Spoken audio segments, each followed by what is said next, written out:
Souvent utilisé en cuisine, le bouillon de cube est cette tablette qu'on émiette dans les sauces ou les soupes. Son arôme nous permet de parfumer nos repas et son goût améliore leur saveur. Néanmoins, le bouillon de cube reste un produit transformé dont la composition laisse à désirer. Les dangers du bouillon de cube avec Gisèle Soussou. Utilisé depuis les années 80 en Suisse, le bouillon de cube est fabriqué pour assaisonner les viandes et les repas. Ce produit chimique composé de sel, sucre, huile et d'autres composés synthétiques peut être un poison qui tue les consommateurs. Il constitue une véritable source de problèmes de santé graves.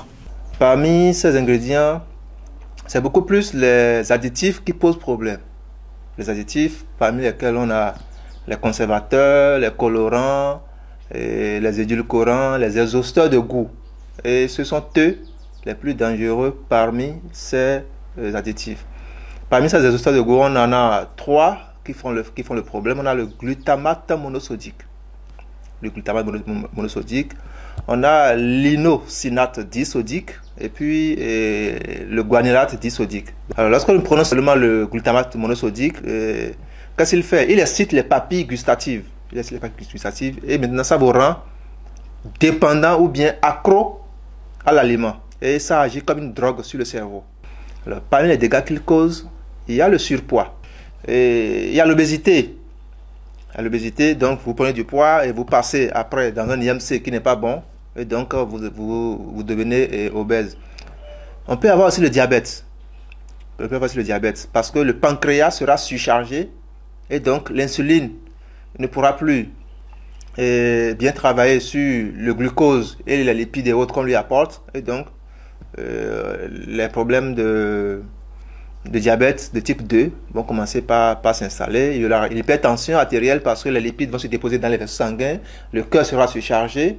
Et maintenant la tension va commencer par monter parce que le sang ne peut plus avoir la même pression aisée qu'il avait pour pouvoir traverser les vaisseaux sanguins. La goutte et les bouffées de chaleur chez les femmes ménopausées sont aussi des maladies dues à la consommation du cube.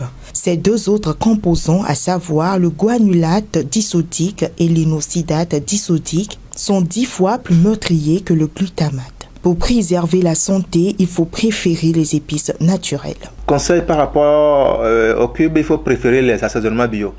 Ce que nos grands-parents utilisaient, parce que nos parents même sont déjà corrompus par le cube.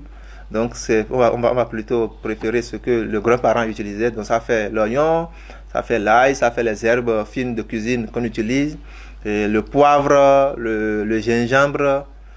C'est avec ces ingrédients-là que nos grands-parents assaisonnaient leurs repas.